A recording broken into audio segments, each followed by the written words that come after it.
Assalamualaikum warahmatullahi wabarakatuh. Perkenalkan, nama saya Harul Sugijo Harul. Di sini saya akan mempresentasikan tentang prinsip hukum kontrak kerja konstruksi. Oke. Pendahuluannya yaitu definisi kontrak konstruksi adalah perjanjian yang mengatur hubungan antara pihak-pihak yang terlibat dalam proyek konstruksi, mencakup pembangunan, perbaikan atau renovasi bangunan ataupun infrastruktur. Tujuan saya mempresentasikan ini yaitu untuk memperkenalkan prinsip-prinsip hukum yang mendasari kontrak kerja konstruksi untuk memahami dasar hukum dalam konteks penyelesaian sengketa.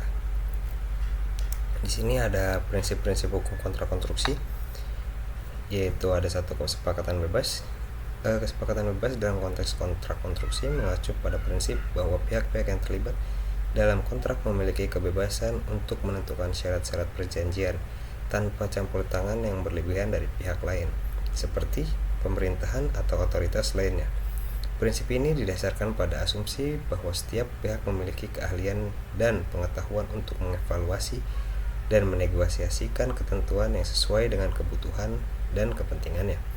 Aspek penting dari kesepakatan bebas dalam kontrak konstruksi yaitu ada negosiasi bebas, terus yang kedua ada kemandirian kontrak, yang ketiga ada prinsip keterlibatan yang sama. Untuk negosiasi bebas dalam kontrak konstruksi merujuk pada proses di mana pihak-pihak yang terlibat, biasanya pemilik proyek dan kontraktor, dapat berunding secara langsung untuk menentukan syarat-syarat kontrak tanpa mengikuti format kontrak standar yang sudah ada. Oke, yang kedua ada kemandirian kontrak. Kemandirian kontrak dalam konteks kontrak konstruksi mengacu pada kebebasan atau otonomi yang dimiliki oleh pihak terlibat, biasanya pemilik proyek dan kontraktor, untuk menentukan syarat-syarat kontrak tanpa campur tangan yang signifikan dari pihak lain, seperti pemerintahan atau pihak ketiga lainnya. Yang ketiga ada prinsip keterlibatan yang sama. Untuk prinsip keterlibatan yang sama dalam kontrak konstruksi mengacu pada pendekatan di mana semua pihak yang terlibat dalam proyek konstruksi dilibatkan secara adil dan seimbang dalam proses perencanaan, negosiasi, dan pelaksanaan kontrak. Oke, di sini ada prinsip yang kedua yaitu prinsip good faith. Untuk prinsip good faith dalam kontrak konstruksi mengacu pada kewajiban para pihak untuk bertindak dengan itikat baik dan jujur dalam pelaksanaan kontrak. Ini berarti bahwa setiap pihak harus menjalankan kewajibannya sesuai dengan standar moral yang tinggi serta mematuhi prinsip-prinsip keadilan dan kejujuran dalam segala interaksi terkait kontrak konstruksi. Untuk aspek-aspek prinsip good faith dalam kontrak konstruksi ada 4, yaitu keterbukaan dan transparansi. Yang kedua, kepatuhan terhadap kesepakatan. Yang ketiga, penyelesaian sengketa dengan baik. Yang keempat, penghormatan terhadap kewajiban hukum. Untuk keterbukaan dan transparansi dalam kontrak konstruksi sangat penting untuk memastikan bahwa semua pihak terlibat memahami sepenuhnya kondisi dan persyaratan kontrak, serta meminimalkan resiko konflik dan ketidaksepakatan. Untuk yang kedua itu kepatuhan terhadap kesepakatan. Dalam kontrak konstruksi, prinsip yang menekankan pentingnya semua pihak yang terlibat untuk mematuhi sebuah ketentuan, syarat, dan kewajiban yang telah disepakati dalam kontrak. Yang ketiga ada penyelesaian sengketa dengan baik. Itu contohnya itu kunci untuk menjaga kelancaran dan keberhasilan proyek. Untuk yang keempat, penghormatan terhadap kewajiban hukum. Dalam kontrak konstruksi sangat penting untuk menjaga integritas, keberlangsungan, dan keberhasilan proyek. Oke, di sini ada prinsip yang ketiga yaitu kepastian hukum ya.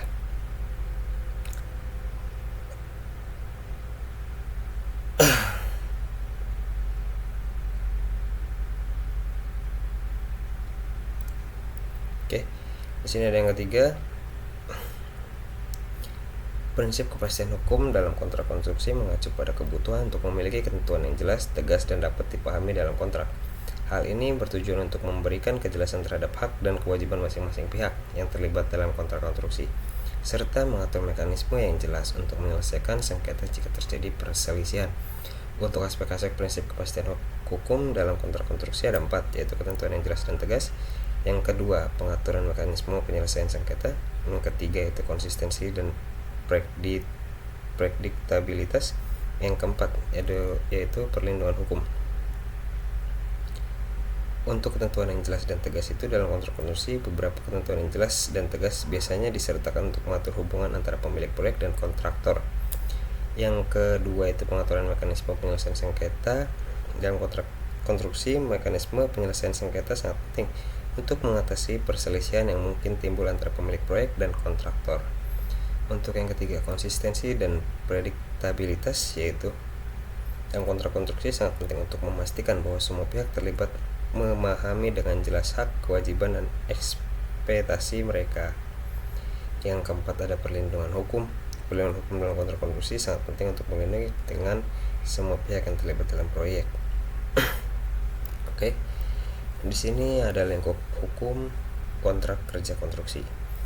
Kontrak kerja konstruksi berada dalam lingkup hukum sejak mulai proses awal terjadinya kontrak tersebut, yaitu sejak proses pengadaan yang terkait dengan pengadaan barang dan jasa. Bidang hukum yang terkait dengan pengadaan barang dan jasa adalah: yang pertama ada hubungan antara penyedia jasa dan pengguna jasa pada proses persiapan sampai dengan proses penerbitan surat penetapan penyediaan jasa konstruksi, diatur menurut hukum administrasi negara atau HAN, atau juga hukum tata usaha negara atau HTUN. Yang kedua, ada hubungan antara penyedia jasa dengan pengguna jasa sejak penandatanganan kontrak sampai dengan berakhirnya kontrak kerja, diatur menurut hukum perdata. Yang ketiga, ada hubungan antara penyedia jasa dan pengguna jasa sejak proses pengadaan sampai dengan selesai kontrak konstruksi, hukum pidana. Oke, di sini ada alur dari hukum pidana, yaitu ada persiapan. Persiapan itu kita pakai hukum administrasi ya. Yang pertama tadi, yang pertama. Terus yang kedua itu ada pelaksanaan, kita pakai hukum perdata. Hukum perdata itu untuk mendata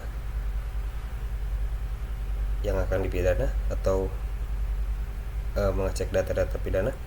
Yang ketiga itu kontrak selesai. Oke, di sini untuk hukum administrasi negara atau HAN, atau juga disebut hukum tata usaha HTUN. Hukum administrasi negara atau HAN, atau sering juga disebut sebagai hukum tata usaha negara HTUN, merupakan cabang dari hukum publik yang mengatur tentang organisasi, tata cara, dan tindakan administrasi negara.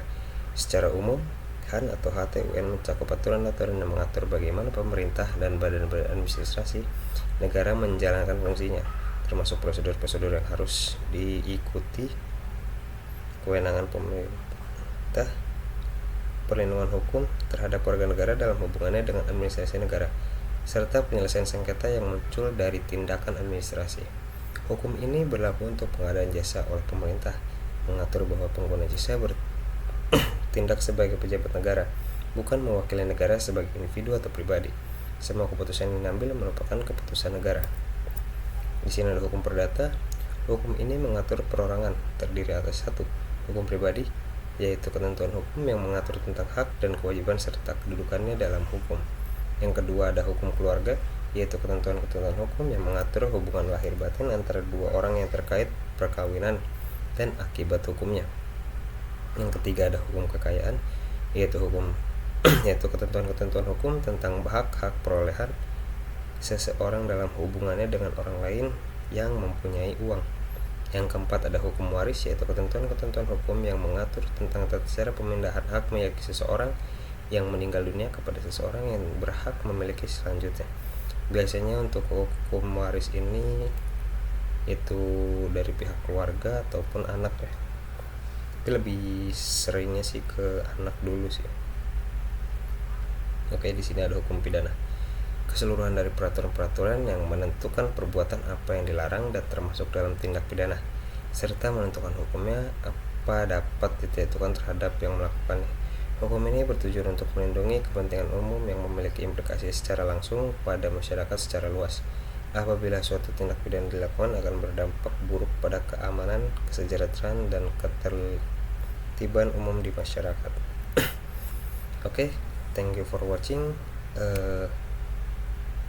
Mohon maaf kalau misalnya ada kata-kata yang salah atau yang belibet, karena kesempurnaan hanya milik Tuhan semata. Oke, assalamualaikum warahmatullahi wabarakatuh.